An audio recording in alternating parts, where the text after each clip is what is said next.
আজকে আমরা বক্তাদের আলোচকদের আলোচনা শুনে থাকি, তবে আমি প্রচেষ্টা করি এবং আজকেও করব, প্রত্যেক জায়গাতে বক্তব্যের মধ্যে ভিন্নতা, নতুন আঙ্গিকে, নতুন ভঙ্গিমায়, নতুন ভাবনা আপনাদের সম্মুখে পেশ করব। মূল বিষয় এক থাকবে, কোরআন এবং সুন্নাহ। যে সমস্ত ভাইরা দাঁড়িয়ে আছেন তাদের কাছে আমার বিনীত অনুরোধ, বক্তব্য অনেক শুনেছেন, শুনবেন, তবে বলবো আজকে কিছুক্ষণের জন্য অন্তত মনোযোগ দিয়ে বক্তব্য শোনার জন্য। হয়তো এ বক্তব্য আপনাদের জান্নাতে যাওয়ার পাথেও হয়ে যাবে। বক্তব্য শুনছি, বক্তব্য রাখছি, কিন্তু বক্তব্য রাখলেই, বক্তা হলেই বা শ্রোতা হলেই জান্নাতে যাওয়া যাবে এমনটি জরুরি নয়। অনেক বক্তা জাহান্নামে যাবে, অনেক শ্রোতা জাহান্নামে যাবে, যা হাদিস দ্বারা সুস্পষ্ট ভাবে প্রমাণিত। সহিহ বুখারী হাদিস নম্বর 3267, সহিহ মুসলিম হাদিস নম্বর 2989। আমি প্রথমেই আল্লাহ তাআলার কাছে আশ্রয় প্রার্থনা করি, আল্লাহ আমাদেরকে সেই ধরনের বক্তা হওয়া থেকে বিরত রাখো যারা বক্তব্য রেখেও জাহান্নামে যাবে। আল্লাহ তুমি আমাদেরকে সেই ধরনের শ্রোতা হওয়া থেকে বিরত রাখো, সেই ধরনের শ্রোতা হওয়া থেকে বিরত রাখো যারা বক্তব্য শুনেও জাহান্নামে যাবে। সুপ্রিয় ভাই এবং বোন, আমি আপনাদের বলতে চাই, যারা জান্নাতে যেতে চান তারা বসে যান। আর যদি বলেন যে জান্নাতে যাওয়ার আমাদের প্রয়োজন নেই, তাহলে অনুরোধ বৃথা। বক্তব্য শুনছেন, জালসা শুনছেন, যে ভাইরা যারা দাঁড়িয়ে আছেন এখনো, আপনারা কিছুক্ষণের জন্য বসে যান।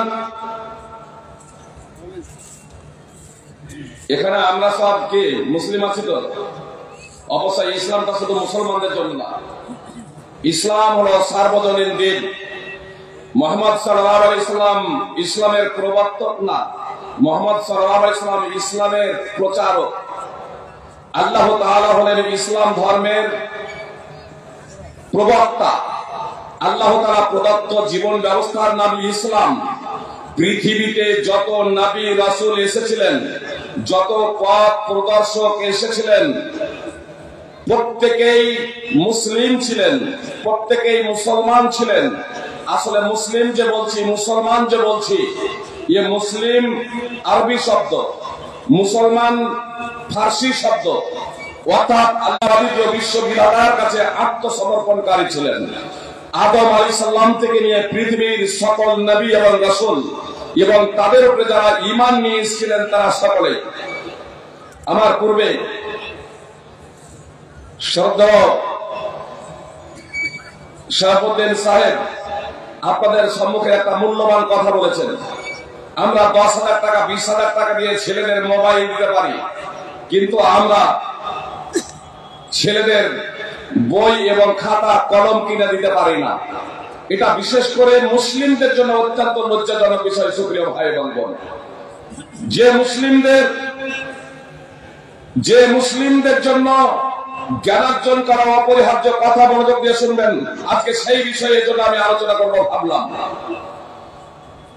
জ্ঞানার্জন ছাড়া মুসলিম থাকা যায় না, বিদ্যা অর্জন ছাড়া মুসলিম থাকা যায় না। সুপ্রিয় ভাই এবং বোন, এবং এই কথাটা আমি জোর দিয়ে আজকে বলছি, কথা একটু মনোযোগ দিয়ে শুনবেন। রেকর্ডিং হচ্ছে, রেকর্ডিং হচ্ছে, ফেরেশতা রেকর্ডিং করছেন। আল্লাহ তাআলা সবকিছু শুনছেন, আমরা যা কিছু বলছি, আর আপনারাও শুনছেন। সুপ্রিয় ভাই এবং বোন, প্রত্যেকটা শিশু মুসলিম হিসেবে জন্মগ্রহণ করে। মুসলিম ঘরে জন্ম হোক আর অমুসলিম ঘরে জন্মগ্রহণ করুক, কোন ভিল চামার মুচি বেতন, ইহুদি খ্রিস্টান জৈন বৌদ্ধ, যে কোনো ঘরেই, যে কোনো পরিবারেই, যে কোনো বংশেই শিশু জন্মগ্রহণ করুক না কেন, সে হিসেবে জন্মগ্রহণ করে। এ প্রসঙ্গে অনেক দলিল আছে। আমি শুধু সাধারণভাবে কথাটা বলে যাচ্ছি। আপনারা যদি বলেন যে এর দলিল পেশ করতে হবে, ইনশাআল্লাহ আমি সেই প্রসঙ্গে আপনাদের সম্মুখে দলিল পেশ করব। আমি যে কথাগুলো বলছি সেই কথা প্রসঙ্গে আপনারা আমার কাছে প্রমাণ চাইতে পারেন। প্রত্যেকটা বিষয়ে আমি প্রমাণ সহ দলিল সহ আপনাদের দেবো ইনশাআল্লাহ। তবে আমি সাধারণভাবে কিছু কথা বলছি, এই কথাও যদি আপনারা দলিল চান তাহলে আমার বক্তব্য শেষে বলবেন যে এই কথাটা আপনি দলিল দেননি, আমি আপনাদের সামনে দলিল পেশ করবো ইনশাআল্লাহ। আমি আপনাদের বলছি, প্রত্যেকটা শিশু মুসলিম হিসেবে জন্মগ্রহণ করে, তার জন্ম মুসলিম বংশে হোক, মুসলিম ঘরে হোক, অথবা অমুসলিম বংশে হোক, অমুসলিম ঘরে হোক। আর শিশু অবস্থায় যদি মারা যায় তাহলে তারা জান্নাতে যাবে, মুসলিম ঘরে হোক আর অমুসলিম ঘরে হোক। সুতরাং সামরা বিন জুনদাব রাদিয়াল্লাহু তাআলা আনহু সূত্রে বর্ণিত হাদিস, বিখ্যাত হাদিস, সহিহ বুখারীতে 1386 নম্বর হাদিস এবং 7047 নম্বর হাদিস বিস্তারিত এসেছে। আমি শুধু ওখানে একটা পয়েন্ট আপনাদের সামনে উল্লেখ করছি। নবী সাল্লাল্লাহু আলাইহি সাল্লামকে যখন জিবরিল এবং মিকাইল এই দুইজন ফেরেশতা পবিত্র ভূমিতে নিয়ে গিয়েছিলেন এবং মুহাম্মদ সাল্লাল্লাহু আলাইহি সাল্লাম অনেক দৃশ্য দেখেছিলেন, তার মধ্যে একটা দৃশ্য দেখেছিলেন যে ইব্রাহিম আলাইহিস সালামের চতুর্পার্শ্বে বাগিচায়, ইব্রাহিম আলাইহিস সালাম সপ্ত আসমানে রয়েছেন, ইব্রাহিম আলাইহিস সালামের পার্শ্বে বাগিচায় অনেকগুলো কচি কাঁচা শিশুরা তারা বসে আছে, শিশুরা সেখানে রয়েছে। তখন মুহাম্মদ সাল্লাল্লাহু আলাইহি সাল্লাম জিজ্ঞেস করেছিলেন ফেরেশতাদের যে এই শিশুগুলো কারা? তখন ফেরেশতারা জবাব দিয়েছিলেন, ফাকুল্লু মাউলাদিন মাতা আলাল ফিতরা, এই শিশুগুলো হলো সেই সব শিশু যারা ফিতরাতের উপরে জন্মগ্রহণ করেছে। এই শিশুগুলো তারা যারা ফিতরাতের উপরে জন্মগ্রহণ করেছিল। নবী সাল্লাল্লাহু আলাইহি সাল্লাম কি বলেছেন? সহিহ বুখারী হাদিস নম্বর 1385, সহিহ মুসলিম হাদিস নম্বর 2658, কুল্লু মাউলুদিন ইউলাদু আলাল ফিতরা, প্রত্যেকটা শিশু ফিতরাতের উপরে জন্মগ্রহণ করে। ফাআবাহু ইহাবিদানিহি আও মিনাসসিরানিহি আও মাজ্জিসানি, তারপর তার পিতামাতা তাকে ইহুদি বানায়, তাকে খ্রিস্টান বানায়, তাকে অগ্নি পূজক বানায়। সেই মুসলিম এবং তিরমিজির একটি বর্ণনায় আছে আয়ুশারিকানি, অথবা তার পিতামাতা তাকে মুশরিক বানায়। এক কথায় প্রত্যেকটা শিশু ফিতরাত তথা মুসলিমের উপরে জন্মগ্রহণ করে। তো ফেরেশতারা বলছেন ইব্রাহিম আলাইহিস সালাম চতুর্পার্শ্বে আপনার সপ্ত আসমানের উপরে যারা আছে সেগুলো হলো সেই সব শিশু, ফাকুল্লু মাউলুদিন মাতা আলাল ফিতরা, যারা ফিতরাতের উপরে জন্মগ্রহণ করেছিল, ফিতরাতের অবস্থা, ফিতরাতের উপরে মৃত্যুবরণ করেছে। অর্থাৎ শিশু অবস্থায় যারা মৃত্যুবরণ করেছে, এই শিশু অবস্থায় যারা মৃত্যুবরণ করেছে তারা হচ্ছে এই সব শিশুগুলো। সাহাবায়ে কেরামের কাছে বিষয়টি তবুও অস্পষ্ট থেকে যায় যে মুশরিক যারা, মুসলিম যারা, ইহুদি যারা, খ্রিস্টান যারা, এদের কি সন্তান সন্ততিও, মুশরিকদের সন্তান সন্ততিও ওর মধ্যে রয়েছে না ওরা ওর মধ্যে নেই, ওরা জাহান্নামে রয়েছে? তো মুহাম্মদ সাল্লাল্লাহু আলাইহি সাল্লামকে প্রশ্ন করছেন কিছু সাহাবা, ওয়া আউলাদুল মুশরিকিন, মুশরিকদের সন্তান সন্ততি। তখন মুহাম্মদ সাল্লাল্লাহু আলাইহি সাল্লাম বলছেন, ওয়া আউলাদুল মুশরিকিন, মুশরিকদের সন্তান সন্ততিও ওর মধ্যে রয়েছে। ইব্রাহিম আলাইহিস সালামের বিখ্যাত নবী ইব্রাহিম আলাইহিস সালামের চতুর্পার্শ্বে যে ছেলে মেয়েগুলো রয়েছে তাদের মধ্যে মুশরিকদের সন্তান সন্ততিও রয়েছে, অমুসলিমদের সন্তান সন্ততিও রয়েছে। সুপ্রিয় ভাই এবং বোন, এত দ্বারা এটা স্পষ্ট হয়ে গেল যে আমার আপনার জন্ম মুসলিম ঘরে হোক অথবা অমুসলিম ঘরে হোক, আমরা মুসলিম হিসেবে জন্মগ্রহণ করি, মুসলিম হিসেবে জন্মগ্রহণ করি। সুতরাং হাদিসে কুদসি আল্লাহ তাআলা বলেছেন, ইন্নী খালাকতু ইবাদি হুনাফা কুল্লাহুম ওয়া ইন্নাহুম আতাতুহুমুশ শায়াতিন ফাজতালাতুহুম আন দীনিহিম। আল্লাহ তাআলা বলছেন, আমি আমার প্রত্যেকটা বান্দাকে আমার অভিমুখী করে, আল্লাহ তাআলা বলছেন আমি সমস্ত মানুষকে আমার অভিমুখী করে তাওহীদকে মান্যকারী হিসেবে, একত্ববাদে বিশ্বাসী হিসেবে আমি তাদেরকে সৃষ্টি করেছি। তারপর শয়তানগুলো তাদের কাছে এলো এবং তাদেরকে তাদের ধর্ম থেকে, তাদেরকে তাদের দিন থেকে বিচ্যুত করে দিল। সহিহ মুসলিম হাদিস নম্বর 2865। এত দ্বারা স্পষ্ট হয়ে গেল প্রত্যেকেই মুসলিম হিসেবে আমরা জন্মগ্রহণ করি। ইসলাম এমন কোন বিষয় নয়, ইসলাম এমন কোন বিষয় নয় যে আমি আর আপনি ইসলাম বুঝি আর না বুঝি, ঈমান সম্পর্কে আমার জ্ঞান থাক আর না থাক, মুসলিম ঘরে জন্মেছি আজীবন আমি মুসলিম, এ ধারণাটা মূলত ইসলামী ধারণা নয়। এটা ইসলামী ধারণা নয় সুপ্রিয় ভাই এবং বোন। এটা হৃদয়ে গেঁথে নিন যে মুসলিম ঘরে জন্মেছি, ইসলাম বুঝি আর না বুঝি আজীবন আমি মুসলমান, এটা ইসলামী ধারণা নয়। আসলে আমরা অমুসলিমদের চতুর্পার্শ্বে বসবাস করি। ইহুদিদের ধারণা ইহুদি ঘরে যারা জন্মেছে তারা ইহুদি, খ্রিস্টানদের ঘরে যারা জন্মেছে তারা খ্রিস্টান। আর আমাদের এই ভারতীয় আমার অমুসলিম ভাইরা, হিন্দু ভাইরা, যে ব্রাহ্মণ, ক্ষত্রিয়, বৈশ্য, শূদ্র, এদের ধারণা ব্রাহ্মণ ঘরে যে জন্মেছে সে ব্রাহ্মণ। সুতরাং মনুসংহিতায় আপনি মন্ত্রও পেয়ে যাবেন, সেখানে লেখা আছে অবিদ্যাংশৈব বিদ্যাংশ ব্রাহ্মণ দৈব তং মহৎ। ব্রাহ্মণ শিক্ষিতই হোক আর অশিক্ষিতই হোক, সে হলো মহান দেবতা, সে হলো মহান দেবতা। আর আপনার একজন শূদ্র, সে যতই শিক্ষিত হোক না কেন, বরং তার বেদ পাঠ করার কোনো অধিকারই নাই। মনুসংহিতায় মন্ত্র রচিত হয়েছে যে শূদ্র যদি বেদ যদি পাঠ করে তাহলে সোহসং নামক নরকে জাহান্নামে যাবে। ধর্মাচাষ্টে যশ্বই উপাদিশতি ব্রতম সোহসং ভৃতং নাম তম সহতরেব মজ্জতি। বেদ পাঠ করার অপরাধে আপনার সেই ধারণা যে শূদ্রের ঘরে জন্মগ্রহণ করেছে শূদ্র, ব্রাহ্মণের ঘরে জন্মগ্রহণ করেছে ব্রাহ্মণ, সেই ধারণা আজকে আমাদের মুসলিমদের অন্তরে বিরাজ করছে। সুপ্রিয় ভাই এবং বোন, আমি আর আপনি মুসলিম মুসলিম বলে দাবি করি, অথচ ইসলাম কি আদৌ জানি না, ইমান কি আদৌ বুঝি না। সুপ্রিয় ভাই এবং বোন, আমি আপনাদের বলেছি, জ্ঞানার্জন ছাড়া, বিদ্যা অর্জন ছাড়া, সাবালক সাবালিকা হয়ে যাওয়ার পরে, বালেক বালিকা হয়ে যাওয়ার পরে মুসলিম থাকা যাবে না। এটা 100% চূড়ান্ত বাস্তব।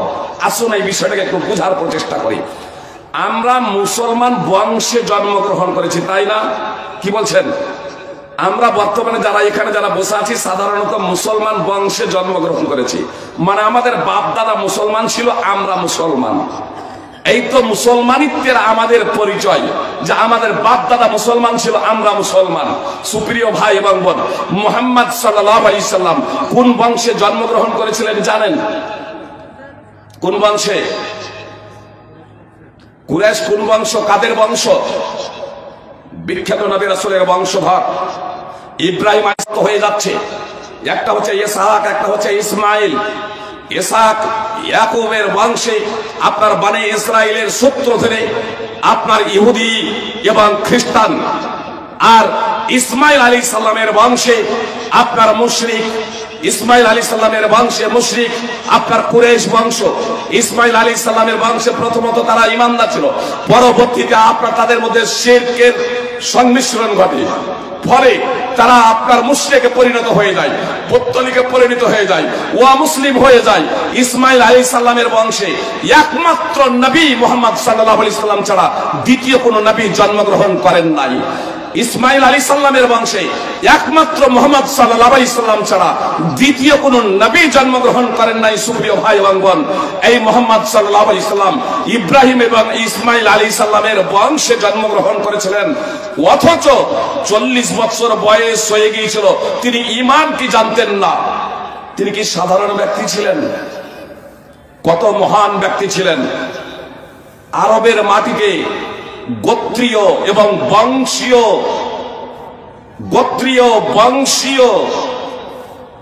মর্যাদা রক্ষা করতে গিয়ে গোত্রীয় বংশের টানে যুগ যুগ ধরে যুদ্ধ চলেছে। গোত্র এবং বংশের লোক নির্যাতিত না জালেম অত্যাচারী অপরাধী, এটা বিবেচ্য বিষয় নয়। গোত্রীয় এবং বংশীয় হলেই তার পক্ষ অবলম্বন করা হতো। আজকেও যেটা সাধারণত পৃথিবীতে অনেকটাই এটাই চলছে। গোত্রীয় এবং বংশীয় পরম্পরাকে কেন্দ্র করে আপনার লড়াই, ঝগড়া, বিবাদ, ন্যায় অন্যায়, এগুলো বিবেচ্য বিষয় হয় না অধিকাংশ ক্ষেত্রে। এর নাম ইসলাম নাম।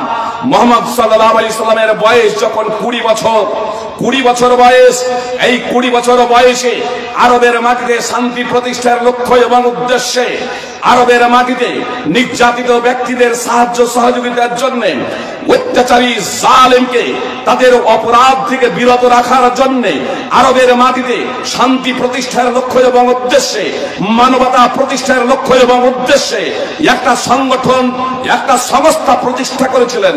সেই সংস্থা তথা সংগঠনের নাম হলো হিলফুল ফদল তথা ন্যায় এবং নিষ্ঠার প্রতিজ্ঞা। তখন মুহাম্মদ সাল্লাল্লাহু আলাইহি সাল্লাম 20 বছরের যুবক, মাত্র 20 বছর বয়স। যখন হলো 35 বছর, এই 35 বছর বয়সে মুশরিক তথা কুরাইশরা আপনার কাবার পুনর্নির্মাণ শুরু করেছিল, কাবা ঘরের পুনর্নির্মাণ শুরু করেছিল। মানে সেই সময় কাবার চতুর দেওয়াল ছিল, কিন্তু কাবার উপরে আপনার ছাদ ছিল না, ছাউনি ছিল না। বিভিন্ন সময়ের মাধ্যম দিয়ে যুগ অতিক্রান্ত হওয়ার ফলে আপনার কাবা ছাদহীন হয়ে গিয়েছিল, মাথার উপরে ছাউনি ছিল না। তো মুশরিকরা কাবাকে পুনর্নির্মাণ করার প্রচেষ্টা করলো। পুনর্নির্মাণের কাজ চলছে, যখন দেওয়াল আপনার হাজিরা আসওয়াদ স্থাপন করার জায়গা পর্যন্ত উঁচু হয়ে গেল, এবার আরবের প্রত্যেক মানুষ ওই হাজিরা আসওয়াদকে তার স্থানে বসানোর জন্য প্রত্যেকেই দাবি করতে শুরু করলো, এই সৌভাগ্যময় গৌরবক বিষয়টা আমি অর্জন করব, অতএব আমাকে হাজিরা আসওয়াদ স্থানে রাখতে দেওয়া হোক। প্রত্যেকে এই দাবিতে অনড় ছিল। এমনকি তারা বলতে শুরু করলো, যদি আমরা প্রত্যেকে এটা করতে না পারি, আমি যদি করতে না পারি, তাহলে অন্তত আমার গোত্রের গোত্রপতি এটা করবে, যাতে এই মর্যাদা আমার গোত্রের মধ্যে সীমাবদ্ধ থাকে। আরবের প্রত্যেকটা গোত্র এই দাবিতে অনড় থাকলো। আপনার কয়েকদিন ধরে কাজ বন্ধ হয়ে গেল, কয়েকদিনের মতো কাজ বন্ধ হয়ে গেল, রক্তপাতের উপক্রম পর্যন্ত হয়েছিল। প্রস্তুতিতে আবু উমাইয়া মাখজুমি বলল, আগামী কাল মসজিদে হারামে সর্বপ্রথম যিনি প্রবেশ করবেন তিনি ফাইসালা করবেন, তিনি সিদ্ধান্ত নেবেন, তিনি হাজিরা আসওয়াদকে স্থানে স্থাপন করবেন। এই কথার উপরে সকলেই আপাতত এই কথাকে মেনে নিয়ে সবাই আপন আপন বাড়ি চলে গেল। আগামী কালকে যিনি আসবেন তিনি ফাইসালা দিবেন, সিদ্ধান্ত দেবেন। সেই সভাতে যদিও মুহাম্মদ সাল্লাল্লাহু আলাইহি সাল্লাম উপস্থিত ছিলেন না, অনুপস্থিত ছিলেন, কিন্তু আল্লাহ তাআলার অশেষ রহমত যে মুহাম্মদ সাল্লাল্লাহু আলাইহি সাল্লাম আপনার পরের দিন সকালে সর্বপ্রথম মুহাম্মদ সাল্লাল্লাহু আলাইহি সাল্লাম উপস্থিত। আরবের গোত্রপতিরা যখন মসজিদে প্রবেশ করছে, মসজিদ হারামে মুহাম্মদ সাল্লাল্লাহু আলাইহি সাল্লামকে দেখার পরে আপনার কুরাইশ মুশরিকরা মুহাম্মদ সাল্লাল্লাহু আলাইহি সাল্লামকে দেখার পরে ও মুসলিমরা দেখার পরে বলেছিল, হাদাল আমিন রাদিনা হাদা মুহাম্মদ, আরে ইনি তো বিশ্বস্ত। তারা আনন্দে আত্মহারা, তারা আনন্দে আত্মহারা। সুপ্রিয় ভাই বোন, তাদের মুখ দিয়ে উচ্চারিত হচ্ছে, আরে ইনি তো হচ্ছেন বিশ্বস্ত, আমরা এর প্রতি সন্তুষ্ট, ইনি তো হচ্ছেন মুহাম্মদ। 35 বছর বয়স, তখনও নিজেকে নবী বলে ঘোষণা করেন নাই, তখনও নবী হন নাই, তখনও রাসূল হন নাই। 35 বছর বয়সে আরবে যে বিশাল রক্তপাত হতে যাচ্ছিল, কয়েক মুহূর্তের সেকেন্ডের জন্য এমন ভাবে ফাইসালা করলেন, জি মুহাম্মদ সাল্লাল্লাহু আলাইহি সাল্লামের প্রতি সবাই সন্তুষ্ট, বলছেন ইনি তো বিশ্বস্ত, এর প্রতি আমরা সন্তুষ্ট, ইনি মুহাম্মদ সাল্লাল্লাহু আলাইহি সাল্লাম। এবার তার প্রতি সন্তুষ্ট মুহাম্মদ সাল্লাল্লাহু আলাইহি সাল্লামকে বিষয়টা তারা খুলে বলল যে এই আমাদের ফাইসালা হয়ে আছে। মুহাম্মদ সাল্লাল্লাহু আলাইহি সাল্লাম বললেন, একটা চাদর আমাকে দেন। চাদর নিলেন, চাদরটাকে বিছিয়ে দিলেন। বিছিয়ে দেওয়ার পরে মুহাম্মদ সাল্লাল্লাহু আলাইহি সাল্লাম হাজরে আসওয়াদকে আপনার ওই চাদরের মধ্যখানে রাখলেন। তারপর আরব গোত্রের প্রত্যেক গোত্রপতিদের আহ্বান করলেন এবং বললেন, তোমরা চাদরের চতুর্দিক তোমরা একটু করে হাত লাগাও।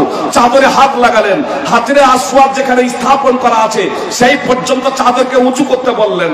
আর মুহাম্মদ সাল্লাল্লাহু আলাইহি সাল্লাম হাজরে আসওয়াদকে নিয়ে স্থানে স্থাপন করলেন। সবাই সন্তুষ্ট হলেন, মুহাম্মদ সাল্লাল্লাহু আলাইহি সাল্লামকে বিশ্বস্ত, আমানতদার এবং তার প্রতি সন্তুষ্টির কথা তারা সবাই ঘোষণা করলেন। আনন্দ চিত্তে সবাই এটাকে মেনে নিলেন। সবাই এই বিষয়টাকে নিজেদের জন্য গৌরবময় একটা দিন তারা মনে করলেন।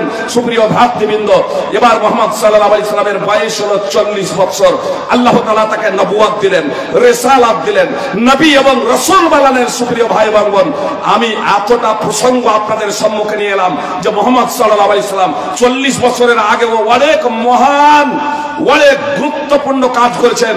শান্তি এবং মানবতা প্রতিষ্ঠার লক্ষ্য এবং উদ্দেশ্যে অনেক বড় বড় কাজ করেছেন মুহাম্মদ সাল্লাল্লাহু আলাইহি সাল্লাম, সুপ্রিয় ভাই এবং বোন। আর নবী রাসূলদের বংশধর ইব্রাহিম এবং ইসমাইল আলাইহিস সালামের বংশধর। কিন্তু আশ্চর্যজনক বিষয়টা এবার আপনাদের বলি, তারপরেও মুহাম্মদ সাল্লাল্লাহু আলাইহি সাল্লাম ঈমান কি জানতেন না, ইসলাম কি বুঝতেন না? বলবেন যে কি বলছেন, যে 40 বছর বয়স হয়ে গেছে, নবী ও রাসূলের বংশে জন্মগ্রহণ করেছেন, 40 বছর বয়স হয়ে গেছে সুপ্রিয় ভাই এবং বোন। নবীর বংশে জন্মগ্রহণ করে নবী যদি না হওয়া যায় তাহলে মুসলমান হবেন না হবেন না? ঈমান জানবেন না জানবেন না? তাওহীদ সম্পর্কে অবগত হবেন না সুপ্রিয় ভাই এবং বোন? কিন্তু তাওহীদ কি জানেন না, ইসলাম কি জানেন না, ঈমান কি জানেন না? এই কথা আমি বলছি এমনটি না। 40 বছর বয়স হয়ে যাওয়ার পরে স্বয়ং আল্লাহ তাআলা মুহাম্মদ সাল্লাল্লাহু আলাইহি সাল্লামের উপরে ওহী অবতীর্ণ করলেন। আর ওহী অবতীর্ণ করে আল্লাহ তাআলা মুহাম্মদ সাল্লাল্লাহু আলাইহি সাল্লামকে জানিয়ে দিচ্ছেন, মা কুনতা তাদরি মাল কিতাবু আলাল ঈমান। মুহাম্মদ সাল্লাল্লাহু আলাইহি সাল্লাম, আপনি ঈমান কি এবং কিতাব কি জানতেন না। সূরাতুশ শূরা 42 নম্বর সূরার 52 নম্বর আয়াত। আল্লাহ বলছেন মুহাম্মদ সাল্লাল্লাহু আলাইহি সাল্লামকে, মুহাম্মদ সাল্লাল্লাহু আলাইহি সাল্লাম, আপনি ঈমান কি এবং কিতাব কি জানতেন না, আপনি ইসলাম কি এবং কিতাব কি জানতেন না। তো নবী রাসূলের বংশে জন্মগ্রহণ করে 40 বছর বয়স হয়ে যাওয়ার পরেও যদি ঈমান কি আর ইসলাম কি এটা অবগত না হন সুপ্রিয় ভাই এবং বোন, তা আমরা মুসলমান বংশে জন্মগ্রহণ করেছি, মুসলমান ঘরে জন্মগ্রহণ করেছি, আমরা সাবালক সাবালিকা হয়ে গেছি, বৃদ্ধ বৃদ্ধা হয়ে গেছি, জ্ঞানার্জন করলাম না, বিদ্যার্জন করলাম না, আমরা ইসলাম এবং ঈমান জানলাম কেমনে? আপনি বলবেন ফাইজি সাহেব কি বলছেন, 30-40 বছর ধরে নামাজ পড়ছি। আপনি 30-40 বছর ধরে নামাজ পড়ছেন। মহাপুরুষ মুহাম্মদ সাল্লাল্লাহু আলাইহি সাল্লাম বলেছেন যে একজন ব্যক্তি 60 বছর ধরে নামাজ পড়বে অথচ তার নামাজ কবুল করা হবে না, আল্লাহ তাআলা তার নামাজ কবুল করবেন না। হতে পারে সে রুকু যদি যথার্থভাবে আদায় করে, পূর্ণরূপে আদায় করে, তাহলে সাজদা পূর্ণরূপে আদায় করে না, আর যদি সাজদা পূর্ণরূপে আদায় করে তাহলে রুকু পূর্ণরূপে আদায় করে না। সিলসিলাতুল হাদিস সাহিহা হাদিস নম্বর 2535, সহিহুত তারগিব হাদিস নম্বর 529। সুপ্রিয় ভাই এবং বোন, তাহলে 30-40 বছর ধরে নামাজ পড়লেই হবে না, আগে আপনাকে ঈমানদার হতে হবে, আগে আপনাকে মুসলমান হতে হবে। আর মুসলমান থাকার জন্য, ঈমানদার থাকার জন্য, ঈমানদার হওয়ার জন্য, মুসলমান হওয়ার জন্য সুপ্রিয় ভাই এবং বোন, জ্ঞানার্জন করা হচ্ছে অন্যতম শর্ত। এটা হচ্ছে অপরিহার্য, এটা হচ্ছে ফরজ। আপনার শিক্ষা ব্যতীত জ্ঞানার্জন আপনি করতে পারেন না। আমাদের ঈমান আছে কিনা আসুন একটু পরীক্ষা করে, তাহলে সুবিধা হবে। আমাদের ঈমান আছে কিনা, আমাদের ঈমান অন্তরে আছে কিনা একটু পরীক্ষা করি। আমাদের স্বরাষ্ট্রমন্ত্রী অমিত শাহ আসামে যখন এনআরসি হচ্ছিল, তখন আমাদের স্বরাষ্ট্রমন্ত্রী অমিত শাহ পশ্চিমবাংলার মাটিতে এসে ঘোষণা দিলেন, এই পশ্চিমবাংলার মাটিতে ওই এনআরসি হবে, পশ্চিমবাংলার মাটিতে ওই এনআরসি হবে। তখন বলেন, আমাদের স্বরাষ্ট্রমন্ত্রীর কথা শুনে যারা আমরা সাবালক সাবালিকা বড় যারা আছি, আমাদের বিবেক বুদ্ধি যাদের আছে, তাদের অন্তরে একটা ভয় ধরেছিল না ধরেনি? কি বলছেন, ভয় ধরেনি? ভয় ধরেছিল। এজন্য আপনার বাইরে বিদেশেও যদি কেউ যদি ওই মুহূর্তে ছিল, বুঝতে পেরেছেন, বিদেশেও ওই মুহূর্তে কেউ যদি ছিল, তাহলে আপনার বিদেশ থেকে এসেছেন Aadhaar card, voter card, PAN card, জমির দলিল ঠিক করার জন্য। জি আই দলকলহা, জি আমার বাড়ি মুর্শিদাবাদ ধুলিয়ান শামসেরগঞ্জ ব্লক। আপনার আমাদের এই মুর্শিদাবাদ থেকে আপনার এই দলকলহা এই সাইডে, আপনার দোমানা ভুলকি এই দিকে অনেকেই ওখান থেকে এসেছেন, ওই দিক থেকে এসেছেন শামসেরগঞ্জ এবং সুবি মুর্শিদাবাদ থেকে। আপনার এখান থেকে তখন তারা ছুটে গিয়েছেন আপনার অতীতের আপনার দলিল সংগ্রহ করার জন্য। বাপ দাদা যারা মুর্শিদাবাদের মাটিতে দাফন আছে, আপনার তাদের কাছ থেকে ভাই বা চাচা যারা বেঁচে আছেন তাদের কাছ থেকে দলিল সংগ্রহ করার জন্য, যে এদের সাথে আমাদের রক্তের সম্পর্ক, আমরা একই বংশের লোক সুপ্রিয় ভাই এবং বোন। তাহলে অমিত শাহ আমাদের স্বরাষ্ট্রমন্ত্রীর একটা বাক্যে যে পশ্চিম বাংলার মাটিতে এনআরসি হবে, এই কথাটা শোনার পরে যারা আমরা বিবেকবান ছিলাম, যাদের আমাদের বিবেক বুদ্ধি আছে, যাদের আমাদের জ্ঞান আছে, যাদের বুদ্ধি লোপ পাই নাই, যারা পাগল নয়, যারা বাবু শিশু নয়, প্রত্যেকেই ভীত এবং সন্ত্রস্ত হয়ে গিয়েছিলাম। মুসলিম হন আর অমুসলিম হন, আমরা সকলেই ভীত এবং সন্ত্রস্ত ছিলাম। সুপ্রিয় ভাই বোন, কি হতে কি হয়, কি হতে কি হয়, একার আকার জি এ ও ইউ এ যদি নামের বানানে গন্ডগোল ছিল তাহলে সেটাকেও সংশোধন করেছে, সেটাও সংশোধন করেছে। আমাদের স্বরাষ্ট্রমন্ত্রী তো আমাদের মতোই একটা মানুষ, তারপরেও তার কথা শুনে আমাদের অন্তরে এত প্রকম্পন কেন সৃষ্টি হয়েছিল, কাঁপুনি কেন ধরেছিল? যদি আমরা প্রমাণ করতে না পারি যে এই জায়গাটা আমার, এই বাড়িটা আমার, এতদিন থেকে আমরা বসবাস করছি, আমার বাপ দাদা এই ভারতের মাটিতে জন্মেছে, ইংরেজদের বিরুদ্ধে আমার দাদারা লড়াই করেছে। সুপ্রিয় ভাই বোন, ইংরেজদের বিরুদ্ধে লড়াই করে আমার পূর্বপুরুষ এই ভারতকে স্বাধীন করেছে, আমার বাপ দাদার রক্ত এই ভারতের মাটিতে মিশে আছে, এটা যদি প্রমাণ করতে না পারি, আসামের মাটিতে 30 বছর ধরে আপনার চাকরি করার পরেও, মিলিটারিতে 30 বছর ধরে চাকরি করার পরেও এনআরসিতে নাম আসে নাই, ডিটেনশন ক্যাম্পে যেতে হবে।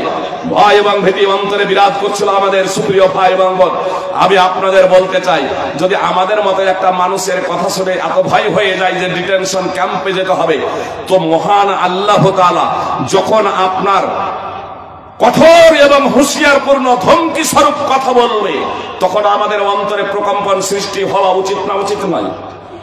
আল্লাহ বলছেন ওয়ালা আসর, সময়ের শপথ, ইন্নাল ইনসানা লাফি খুসর, নিশ্চয়ই সকল মানুষই ক্ষতির মধ্যে রয়েছে, নিশ্চয়ই সকল মানুষই ক্ষতিগ্রস্ত। আল্লাহ তাআলা সময়ের শপথ করছেন গুরুত্ব বোঝানোর জন্য, আর তারপরে জবাবে কসমে দুটো তাগিদের শব্দ ব্যবহার করেছেন। আল্লাহ বলছেন নিশ্চয় সকল মানুষই ক্ষতির মধ্যে রয়েছে, সকল মানুষই ক্ষতিগ্রস্ত। সুপ্রিয় ভাই এবং বোন, আল্লাহ যখন বললেন সকল মানুষই ক্ষতিগ্রস্ত, এই কথাটা শোনার পরে আমাদের অন্তরে কি প্রকম্পন সৃষ্টি হয়েছে? আল্লাহর ওয়াস্তে কিন্তু সঠিক কথাটা বলবেন, আমাদের অন্তর কি কেঁপেছে? কি বলছেন যুবক ভাইরা, আমাদের অন্তর কি কেঁপেছে? আল্লাহ বলছেন যে নিশ্চয় সকল মানুষই ক্ষতির মধ্যে। এ কথাটা শুনে কি আমাদের অন্তর কেঁপেছে? কি বলছেন, কেঁপেছে না কাঁপেনি? যুবকদের কিন্তু অন্তর কাঁপেনি, যুবকদের অন্তর কাঁপেনি। সুপ্রিয় ভাই এবং বোন, কাঁপতে পারে কিছু যুবক যাদের মধ্যে ঈমান আছে। আমি আপনাদের সার্বিক ভাবে বলি, আপনাদের অন্তরে যদি ঈমান যদি থেকে থাকে, যাদের অন্তর কাঁপেনি কথা খুব মনোযোগ দিয়ে শুনুন, আর যাদের কেঁপেছে তারাও কথা মনোযোগ দিয়ে শুনুন। আপনার অন্তরে যদি ঈমান থেকে থাকে, এ বাক্য শোনার পরে আল্লাহ তাআলার ধমকিপূর্ণ আপনার অন্তর প্রকম্পিত হওয়াটাই স্বাভাবিক। আপনার অন্তর যদি না কাঁপে তাহলে জানবেন আপনার অন্তরে ঈমান নেই। অন্তরে যদি ঈমান না থাকে তাহলে আপনার অন্তর কাঁপবে না, কিন্তু অন্তরে যদি ঈমান যদি থেকে থাকে তাহলে অবশ্যই আপনার অন্তর কাঁপবে। আল্লাহ তাআলা মুসলমানদের পরিচয় দিচ্ছেন, ইন্নামাল মুমিনুনা আল্লাযীনা ইযা যুকিরাল্লাহু ওয়াজিলাত কুলুবুহুম। আল্লাহ তাআলা বলছেন ইন্নামাল মুমিনুনা আল্লাযীনা ইযা যুকিরাল্লাহু ওয়াজিলাত কুলুবুহুম। আল্লাহ তাআলা বলছেন মুসলমান তো হলো সেই ব্যক্তি, ইমানদার তো হলো সেই ব্যক্তি যার সামনে আল্লাহর বর্ণনা করা হলে তার অন্তরে প্রকম্পন সৃষ্টি হয়ে যায়, তার অন্তরে কাঁপুনি সৃষ্টি হয়ে যায়। আল্লাহ তাআলা স্পষ্টভাবে বলছেন যে মুসলমান তো হলো তারা আল্লাহর কথা শুনে, আল্লাহর বর্ণনা শুনে, আল্লাহর আলোচনা শুনে অন্তর কাঁপে, অন্তরে প্রকম্পন সৃষ্টি হয়ে যায়। সুপ্রিয় ভাই এবং বোন, আপনার বিদ্যুৎ, এই লাইট যে জ্বলছে বিদ্যুতের কারণে, আপনার এ তারে যদি ডাইরেক্ট যদি হাত দেন, যে আপনার উপরে যে পর্দাটা আছে লাইলন, সেটাকে সরিয়ে দিয়ে ডাইরেক্ট যখন আপনি হাত দিবেন আপনাকে শর্ট মারবে। আপনার ভোল্টেজ যদি সিরিজ যদি হয় তাহলে আপনার লাইট জ্বলবে না, বিদ্যুৎ যদি সিরিজ যদি হয় তাহলে লাইট জ্বলবে না, আপনার মিটমিট করবে মিটারে, আপনার খুব ভালোভাবে লাইট দেখা যাবে না, কিন্তু আপনি হাত দিলে আপনাকে শর্ট মারবে। একটু যদি লাইন যদি থাকে, সিরিজ লাইন থাকে, তাহলে আপনাকে শর্ট মারবে। সুপ্রিয় ভাই এবং বোন, আপনার অন্তরে ন্যূনতম ঈমান যদি থেকে থাকে তাহলে আপনার ঈমান প্রকম্পিত হবে। আল্লাহর মহত্ব, আল্লাহর বড়ত্ব, আল্লাহ তাআলার শাস্তি এবং আল্লাহ তাআলার ভয়ে আপনার প্রকম্পন সৃষ্টি হয় কিনা একটা উদাহরণ দিই। এক যুবক ভাইরা কথা মনোযোগ দিয়ে শুনেন। একজন যুবক তার চাচাতো বোনকে খুব ভালোবাসত। একজন যুবক তার পিস্তুত বোনকে খুবই ভালোবাসত। তাকে পাওয়ার জন্য ব্যাকুল হয়ে উঠল। তার হৃদয়ে উতাল এবং পাতাল। তাকে পাওয়ার জন্য, তাকে ভোগ করার জন্য, তার সাথে মনের কামনা বাসনা পূর্ণ করার জন্য একেবারে সে ব্যাকুল হয়ে উঠল। মনের কথা তার পিস্তুত বোনকে, চাচাতো বোনকে বলেই ফেলল যে আমি তোমাকে পেতে চাই যে কোনো মূল্যেই। মেয়েটি বলল না, এটা সম্ভব না। পরিশেষে মেয়েটি বলল 100 স্বর্ণ মুদ্রা দিতে হবে। আমাকে যদি পেতে চাও, আমাকে যদি ভোগ করতে চাও, আমার দ্বারা যদি তোমার মনের কামনা বাসনা পূর্ণ করতে চাও, তাহলে 100 স্বর্ণ মুদ্রা লাগবে। 100 স্বর্ণ মুদ্রা বর্তমানে মূল্য কত জানেন? প্রায় 25 লক্ষ টাকা। 100 স্বর্ণ মুদ্রার 100 দিনারের বর্তমান দিনার স্বর্ণ মুদ্রা, 100 দিনার তথা স্বর্ণ মুদ্রার বর্তমান মূল্য হলো 25 লক্ষ টাকা। সেই যুবক জি একজন যুবতীকে যাকে সে চরম ভালোবাসে, তাকে পাওয়ার জন্য খুব কষ্ট করে সেই টাকাটাও জোগাড় করে ফেললো। আর জোগাড় করার পরে সেই চাচাতো বোনের আর পালা তোমাকে ভোগ করার, যে নির্জন জায়গাতে দুজনে অবস্থান করছে। সেই যুবকটা কি পাকা ঈমানদার? কথা একটু বলবেন। সেই যুবক একজন তার চাচাতো বোনকে ভোগ করার জন্য, যৌন চরিতার্থ পূর্ণ করার জন্য একজন যুবতী মেয়েকে সে নিয়ে নির্জনে চলে গিয়েছে। সেই লোকটা কি পূর্ণ ঈমানদার? পূর্ণ ঈমানদার না, পূর্ণ মুসলমান না, কিন্তু কাচ্চা ঈমানদার। একটু ঈমান তার মধ্যে ছিল। এর জ্বলন্ত প্রমাণ আপনাদের আমি দেব যে একটু ঈমান ছিল। পূর্ণ ঈমানদার নয়, এজন্য ও তার চাচাতো বোনকে ভোগ করতে চেয়েছে। যদি ঈমানদার হতো, প্রকৃত অর্থে মুসলমান হতো, তাহলে অবৈধ পন্থায় যৌন চরিতার্থ করার জন্য সে ভাবতই না। জি অন্তরে সেই কথা জাগলেও আল্লাহর ভয়ে তা থেকে আগেই বিরত থাকতো। কিন্তু তার ঈমানটা যেহেতু দুর্বল, সে চাচাতো বোনকে পাওয়ার জন্য 100 স্বর্ণ মুদ্রা, বর্তমানে যার মূল্য হচ্ছে 25 লক্ষ টাকা, জোগাড় করে, কষ্ট করে জোগাড় করে তাকে দিয়ে দিয়েছে। নির্জনে চলে গিয়েছে। জি চাচাতো বোন শুয়ে গিয়েছে, তার 2 উরুর উপরে যুবক বসে গিয়েছে। হে যুবক, যুব সম্প্রদায় তথা আমার বোনেরা, কথা খুব মনোযোগ দিয়ে শুনুন।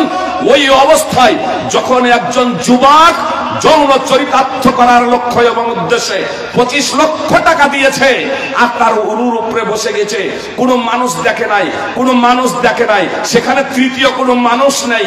সেই অবস্থায় সেই যুবকের মুখ থেকে উচ্চারিত হচ্ছে ইত্তাকিল্লাহ, তুমি আল্লাহকে ভয় করো, তুমি আল্লাহকে ভয় করো, আল্লাহকে ভয় করো। যখন এ কথা একজন যুবতীর মুখ দিয়ে উচ্চারিত হচ্ছে, সেই যুবক যৌন চরিতার্থ পূর্ণ না করে তার উরু থেকে নেমে যাচ্ছে, সরে যাচ্ছে। সহিহ বুখারী হাদিস নম্বর 2215, 3465। সহিহ মুসলিম হাদিস নম্বর 2743। সুপ্রিয় ভাই এবং বোন, দেখুন অন্তরে পাকা মুসলমান না, পাকা ঈমানদার না, একটু যে ঈমান ছিল, সেই ঈমান যখন আল্লাহর কথা শুনেছে, একজন যুবতী যখন বলছে ইত্তাকিল্লাহ, সে যুবক আর বলছে না 25 লক্ষ টাকা দিয়েছি, আগে ভোগ করব, নিজের জৈবিক চাহিদা পূর্ণ করব, তারপর আল্লাহর কাছে ক্ষমা চেয়ে নেব, এমনটি না। তার কর্ণে আওয়াজ পৌঁছে গিয়েছে আল্লাহর ইত্তাকিল্লাহ, আল্লাহকে ভয় করো।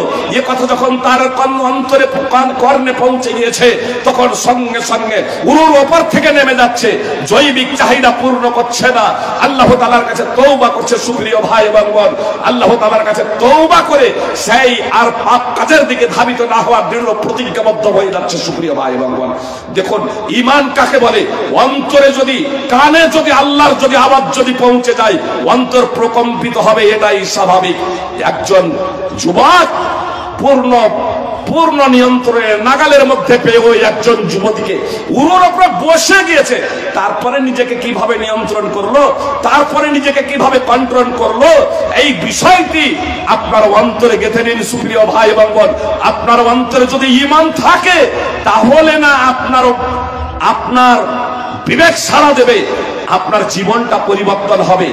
আজকে বক্তব্য অনেক শুনছেন, জালসা অনেক শুনছেন, অন্তত প্রত্যেক মুসলমান যারা নিজেদেরকে মুসলমান বলে 5 ওয়াক্তের বেনামাজি হলেও আপনার জুমার দিনে একদিন অন্তত নামাজ পড়তে যায়। এমন কোন মুসলমান আছে যে মুসলমান এটা জানে না যে বেনামাজি হয়ে মারা গেলে জাহান্নামে যাবে? কোন মুসলমান জানে না সুদ হারাম, ঘুষ হারাম, নেশাদার দ্রব্য হারাম, জুয়া লটারি হারাম, পাপাচার হারাম, অপসংস্কৃতি, অনৈসলামিক সংস্কৃতি, শিরক বিদআত এগুলো অবৈধ হারাম। সুপ্রিয় ভাই এবং বোন, আপনার সমস্ত অপসংস্কৃতি থেকে বিরত থাকতে হবে, জ্ঞানার্জন করতে হবে, 5 ওয়াক্তের নামাজ অপরিহার্যভাবে আদায় করতে হবে। জুলম অত্যাচার করা, কাউকে কষ্ট দেওয়া, কাউকে দুঃখ দেওয়া, এগুলো হারাম, এগুলো করা যাবে না। কোন মুসলমানটা জানে না যিনি নামাজ পড়তে গেছেন তিনিও এটা বিশ্বাস করেন বেনামাজি হয়ে মারা গেলে জাহান্নামে যাবে? সুপ্রিয় ভাই এবং বোন, তারপরেও সে নামাজি হয় না কেন? বিষয়টা বুঝতে পারেননি? আর একটু বোঝানোর প্রচেষ্টা করি।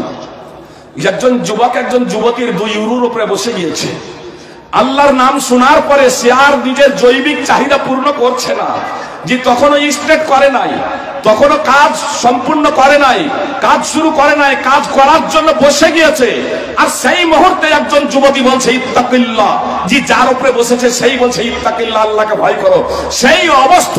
সেই অবস্থায় যুবক পাপাচার করা থেকে বিরত হয়ে যাচ্ছে, জৈবিক চাহিদা পূর্ণ করা থেকে বিরত হয়ে যাচ্ছে। সুপ্রিয় ভাই এবং বোন, আমার অন্তরে প্রকম্পন সৃষ্টি হয় না কেন আল্লাহর? আমার অন্তরে ঈমান থাকলে তো, আমার অন্তরে ইসলাম থাকলে তো, আমার অন্তরে তাওহীদ থাকলে তো। সুপ্রিয় ভাই এবং বোন, একটা দৃষ্টান্ত দিয়ে আপনাদের বোঝাই। সুপ্রিয় ভাই এবং বোন, আমার বাড়িতে যদি আগুন লেগে যায়, আমার বাড়িতে যদি আগুন লেগে যায়, তাহলে বলুন, আর বাড়ির মধ্যে যদি আমার পরিবার, সন্তান সন্ততি, স্ত্রী যদি শুয়ে থাকে, তাহলে তাদেরকে বাঁচানোর জন্য সর্বাত্মক প্রচেষ্টা করব না করব না? নিজের ঝুঁকি নিয়ে, নিজের জীবনের ঝুঁকি নিয়ে তাদেরকে বাঁচানোর জন্য সার্বিক প্রচেষ্টা করব যে যাতে আগুন থেকে বেঁচে যায়। সুপ্রিয় ভাই এবং বোন, এটা যখন আমরা সবাই আগুন থেকে বাঁচানোর জন্য সর্বাত্মক প্রচেষ্টা করি পার্থিব আগুন থেকে, আপনাদের বলি এই পার্থিব আগুনটা তো ক্ষণস্থায়ী, আর এই পার্থিব জীবনটাও তো ক্ষণস্থায়ী, স্থায়ী না। আমার আপনার দাদার দাদা, দাদির দাদি, নানার নানা, নানির নানি, পৃথিবীতে কেউ আজ বেঁচে নেই। আমরাও বাঁচবো না, একদিন মরে যাব। তাহলে পৃথিবীর আগুনও ক্ষণস্থায়ী, পৃথিবীর জীবনটাও ক্ষণস্থায়ী, আর এর পরের জীবনটা হচ্ছে অনন্ত জীবন। এর পরের জীবনটা হচ্ছে ফল ভোগ করার জীবনটা হচ্ছে অনন্ত জীবন। যদি ভালো কাজ করে যাই তাহলে ভালো ফল পাবো, জান্নাত যাব, জান্নাতের নিয়ামত সমূহ ভোগ করব। আর যদি আমরা খারাপ কাজ করে যাই, মন্দ কাজ করে যাই, শরীয়ত বিরোধী কার্যকলাপ করে যাই, নেশাদার দ্রব্য সেবন করা যায়, যে বেনামাজি হয়ে মারা যায়, শিরক করে যায়, পাপাচার করে যায়, মূর্তি পূজা, কবর পূজা করে যায়, আল্লাহকে ছেড়ে দিয়ে অন্যান্য জীবের উপাসনা, দাসত্ব করে যায়, ইবাদত করে যায়, সেবা যত্ন আলাদা জিনিস, আর ইবাদত দাসত্ব এটা আলাদা জিনিস। সেবা যত্ন সকলেরই করুন, যে সকলের সাথেই সৎ ব্যবহার করুন, সহানুভূতি প্রদর্শন করুন, সকলকে সাহায্য সহযোগিতা করার জন্য সার্বিক প্রচেষ্টা করুন। কিন্তু ইবাদত আল্লাহ ছাড়া, এক অদ্বিতীয় বিশ্ববিধাতা ছাড়া অন্য কারো ইবাদত করা যাবে না। সুপ্রিয় ভাই এবং বোন, এই অবস্থায় যদি আমরা শিরক করে মারা যাই তাহলে জাহান্নামে চিরতরে আমাদেরকে যেতে হবে। আমরা যদি ঈমান হারা, তাওহীদ হারা হয়ে মারা যাই, সারা জীবনের জন্য, অনন্ত জীবনের জন্য জাহান্নামে শাস্তি ভোগ করতে হবে। সুপ্রিয় ভাই এবং বোন, আমি একটা বিষয় আপনাদের জিজ্ঞেস করতে চাই, বেনামাজি হয়ে যদি মারা যায় তাহলে বেনামাজি জান্নাতে যাবে না জাহান্নামে যাবে? আপনাদেরকে জিজ্ঞেস করছি, কেউ যদি বেনামাজি হয়ে মারা যায় জান্নাতে যাবে না জাহান্নামে যাবে? কি বলছেন? বিষয়টা বুঝতে পারছেন না? জাহান্নামে যাবে। বেনামাজিরাও এটা জানে জাহান্নামে যাবে। মানে এমন একটা বিষয় যে বেনামাজিরাও শুনে শুনে ওদের এটা মুখস্থ হয়ে গেছে, নামাজ না পড়ে মারা গেলে জাহান্নামে যাবে। সুপ্রিয় ভাই এবং বোন, নামাজ না পড়ে মারা গেলে জাহান্নামে যাবে। শুধু একটা দৃষ্টান্ত এই প্রসঙ্গে দিই। সামরা বিন জুনদাব রাদিয়াল্লাহু তাআলা আনহু সূত্রে এই বিখ্যাত হাদিস রয়েছে সহিহ বুখারী। ইমাম বুখারী রাহিমাহুল্লাহ হাদিসটি 3 বার নিয়ে এসেছেন সহিহ বুখারীতে। হাদিস নম্বর 1143, 1386 এবং 7047। রাসূল সাল্লাল্লাহু আলাইহি সাল্লাম দেখলেন, শুধু নির্যাসটুকু একটা পয়েন্ট আপনাদের সামনে বলি, যে আল্লাহ রাসূল সাল্লাল্লাহু আলাইহি সাল্লাম একজন ব্যক্তিকে দেখলেন শুয়ে আছে, আর তার পাশে একজন ব্যক্তি দাঁড়িয়ে আছে। দাঁড়ানো ব্যক্তি হাতে পাথর নিয়ে আছে। পাথরটা যে ব্যক্তি শুয়ে আছে তার মাথায় মারছে, মাথাটা চূর্ণ বিচূর্ণ হয়ে যাচ্ছে, পাথরটা ছিটকে গিয়ে দূরে পড়ছে। যতক্ষণে কুড়িয়ে নিয়ে আসছেন ততক্ষণে মাথাটা আবার আগের মতো স্বাভাবিক হয়ে যাচ্ছে। এইভাবে প্রহার করতেই আছেন। কতদিন প্রহার করবে জানেন? ইলা ইয়াউমিল কিয়ামা, কিয়ামত সংঘটিত না হওয়া পর্যন্ত। যে ব্যক্তিকে প্রহার করা হচ্ছে সেই ব্যক্তিকে জানেন, যাকে এইভাবে মারা হচ্ছে, বারবার মাথায় প্রহার করা হচ্ছে, মাথা চূর্ণ বিচূর্ণ হয়ে যাচ্ছে, আবার আগের মতো স্বাভাবিক হচ্ছে, আবার মারা হচ্ছে। কতদিন পর্যন্ত মারা যাবে? কতদিন পর্যন্ত মারা হবে? ইলা ইয়াউমিল কিয়ামা, কিয়ামত সংঘটিত না হওয়া পর্যন্ত। যাকে এইভাবে প্রহার করা হচ্ছে সেই ব্যক্তিকে জানেন, যাকে মারা হচ্ছে সেই ব্যক্তি হচ্ছে সেই ব্যক্তি যে কোরআন অনুযায়ী জীবন যাপন করে না, ওয়ানামু আনিস সালাতিল মাকতুবা, এবং ফরজ নামাজ ছেড়ে ঘুমিয়েছিল। হাফেজ ইবনে হাজার আসকালানী রাহিমাহুল্লাহ সহিহ বুখারীর ভাষ্যকার ফাতহুল বারীতে 1143 নম্বর হাদিসকে কেন্দ্র করে বলছেন যে এই ব্যক্তি এশায়ে আখিরার নামাজ ছেড়ে ঘুমিয়ে থাকতো। ইমাম বুখারীর অনুচ্ছেদ রচনা দেখে যা প্রতীয়মান হয় তা হলো এই যে এই ব্যক্তি এশার নামাজ ছেড়ে ঘুমিয়ে থাকতো। এশার নামাজ, এর তাৎপর্য কি? যে 4 ওয়াক্তের নামাজ পড়তো। সুতরাং বলা হয়েছে ওয়ানামু আনিস সালাতিল মাকতুবা, বলা হয়নি ওয়ানামু আনিস সালাওয়াতিল মাকতুবা। সালাওয়াত বলা হয়নি, যে ফরজ নামাজ সমূহ ছেড়ে ঘুমিয়ে থাকতো, বরং বলা হয়েছে ওয়ানামু আনিস সালাতিল মাকতুবা, ফরজ নামাজ। সালাতকে এখানে এক বচন উল্লেখ করা হয়েছে সুপ্রিয় ভাই বোন।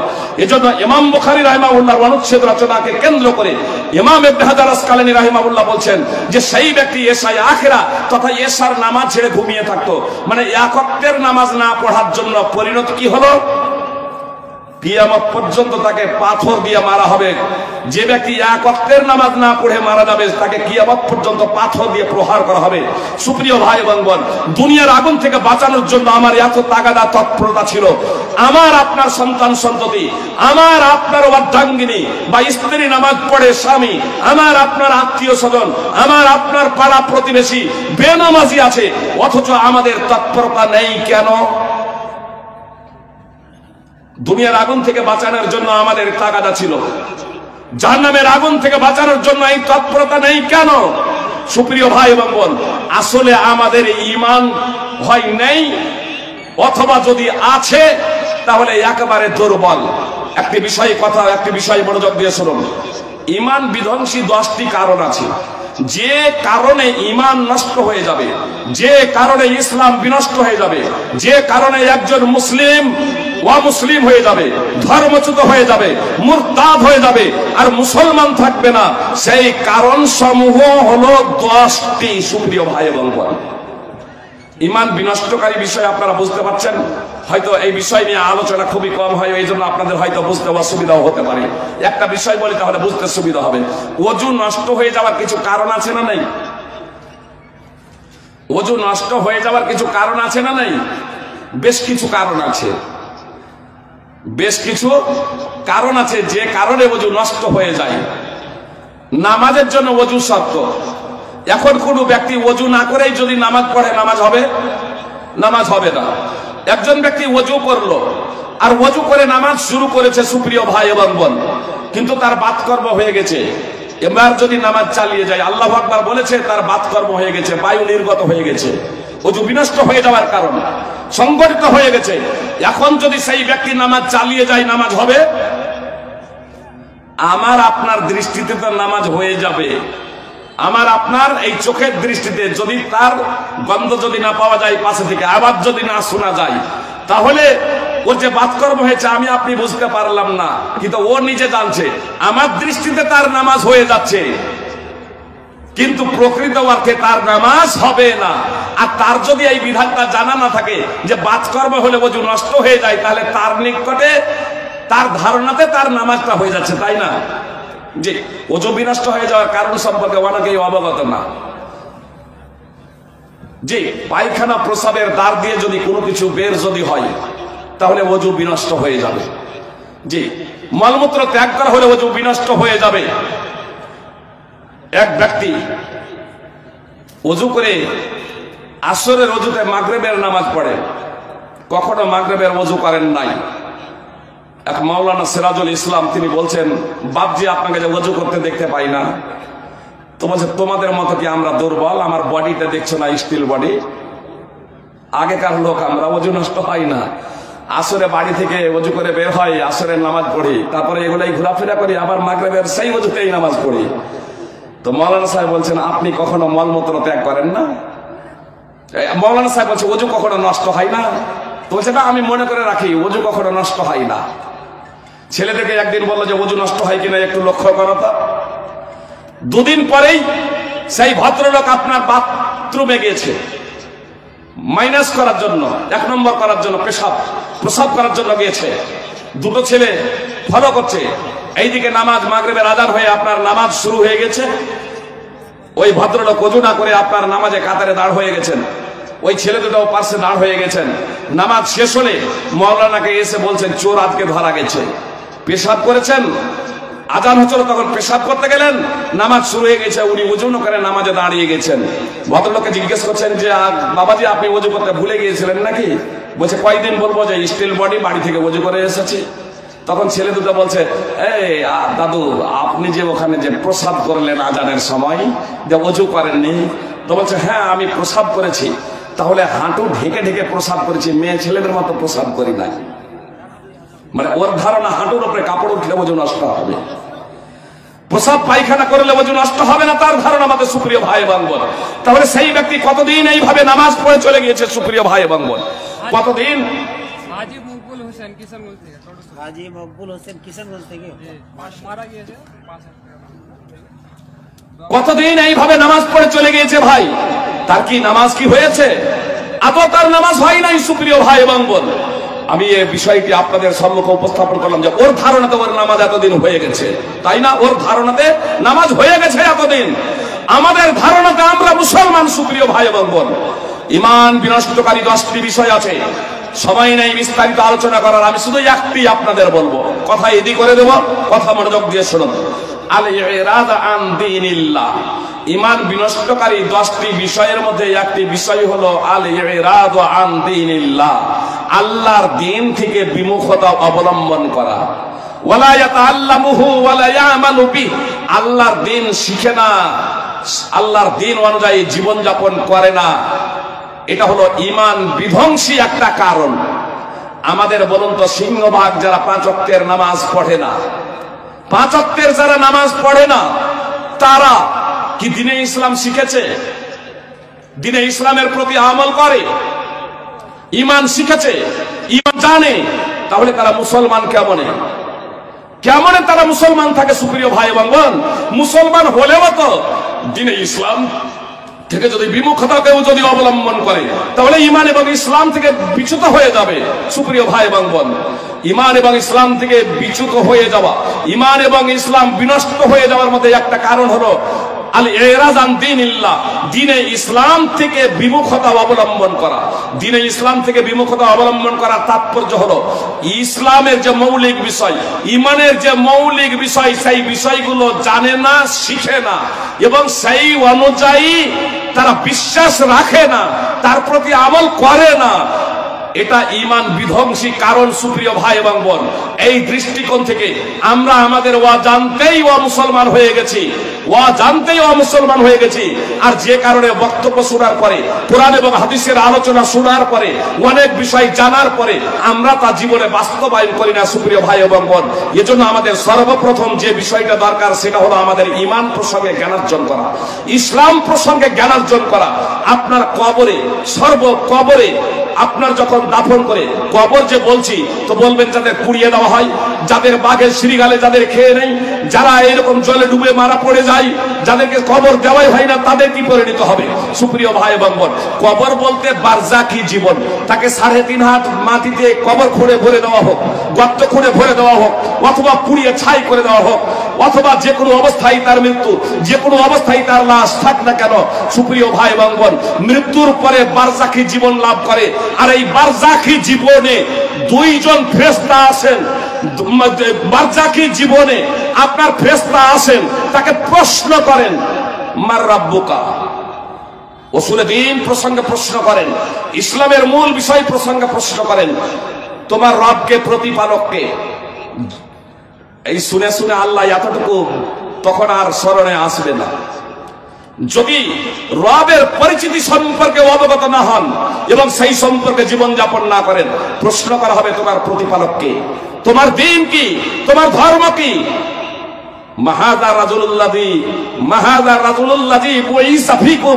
এবং তোমাদের মধ্যে যে এই ব্যক্তিকে প্রেরণ করা হয়েছিল, তো ইনি কে, তোমরা কি জানো, তুমি কি জানো?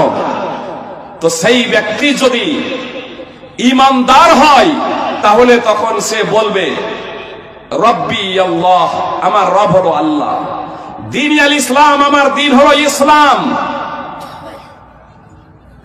ওয়াহুয়া রাসূলুল্লাহ সাল্লাল্লাহু আলাইহি সাল্লাম। আর যাকে আমাদের মাঝে প্রেরণ করা হয়েছিল তিনি হলেন রাসূলুল্লাহ সাল্লাল্লাহু আলাইহি সাল্লাম। তাকে এবার কি জিজ্ঞেস করা হবে জানেন? চতুর্থ প্রশ্ন।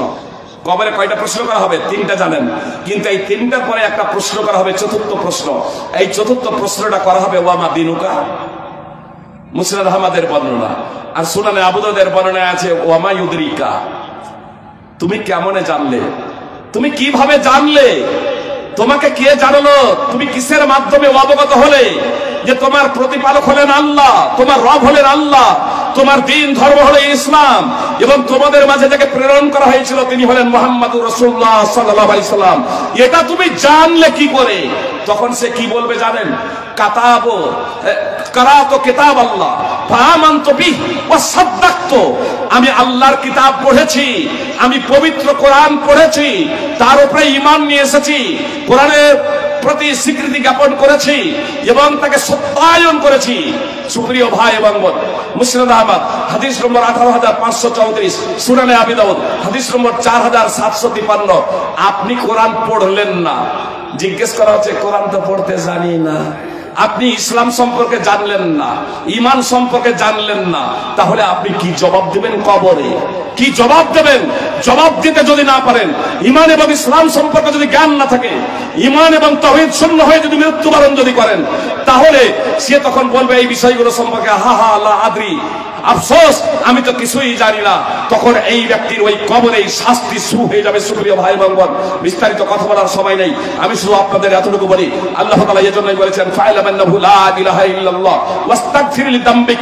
মুহাম্মদ সাল্লাল্লাহু আলাইহি সাল্লামকে বলছেন তুমি জেনে রাখো আল্লাহ ব্যতীত সত্য কোনো উপাস্য নেই, তুমি তোমার জন্য আল্লাহর কাছে ক্ষমা প্রার্থনা করো। ইমাম বুখারী রাহিমাহুল্লাহ ওয়াত্র আয়াতকে কেন্দ্র করে একটি অনুচ্ছেদ রচনা করেছেন, বাবুল ইলমে কাবলাল কওলি ওয়াল আমাল, বলা এবং আমল করার আগে জানার অধ্যায়।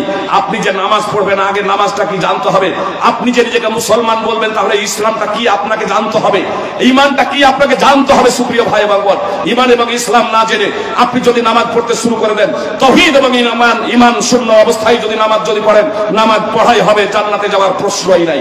এজন্য সর্বপ্রথম আমাকে আপনাকে আগে ঈমান সম্পর্কে জানতে হবে, ইসলাম সম্পর্কে জানতে হবে। সুপ্রিয় ভাই এবং বোন, এজন্য জুনদুব বিন আব্দুল্লাহ রাদিয়াল্লাহু তাআলা আনহু বলছেন, কুন্না মা নবী সাল্লাল্লাহু আলাইহি সাল্লাম, আমরা নবী সাল্লাল্লাহু আলাইহি সাল্লামের কাছে ছিলাম, ওয়া নাহানু ফিতিয়াতুন হাযাবিরা, আমরা সক্ষম যুবক ছিলাম, ফাতাআল্লামনাল ঈমানা ক্বাবলা আন নাতাআল্লামাল কুরআন, কোরআন শিখার আগে আমরা ঈমান শিখেছি, সুম্মা তাআল্লামনাল কুরআন, তারপর আমরা কোরআন শিখেছি, ফাসতাদনা বিহি ঈমানা, আর কোরআন শিক্ষার মাধ্যমে আমরা নিজেদের ঈমানকে বৃদ্ধি করেছি। সুনানে ইবনে মাজাহ হাদিস নম্বর 61। আমি কথা শেষ করে দিচ্ছি, 1 মিনিটের মধ্যে কথা বলে যাতে শুনুন। সুপ্রিয় ভাই এবং বোন, সূরা যখন অবতীর্ণ হতো তখন মুনাফিকরা বলতো যে এই সূরা যে অবতীর্ণ হয়েছে তো কার ঈমান বৃদ্ধি হয়েছে, সূরা যে অবতীর্ণ হয়েছে কার ঈমান বৃদ্ধি হয়েছে। তো আল্লাহ তাআলা বলছেন, আম্মাল্লাযীনা আমানু ফাযাদাতুহুম ঈমানা ওয়া হুম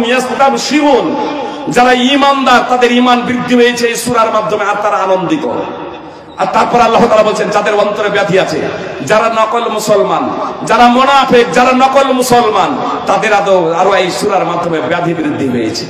সুপ্রিয় ভাই বলবেন, সূরা তওবা 9 নম্বর সূরা 124 এবং 25 নম্বর আয়াত।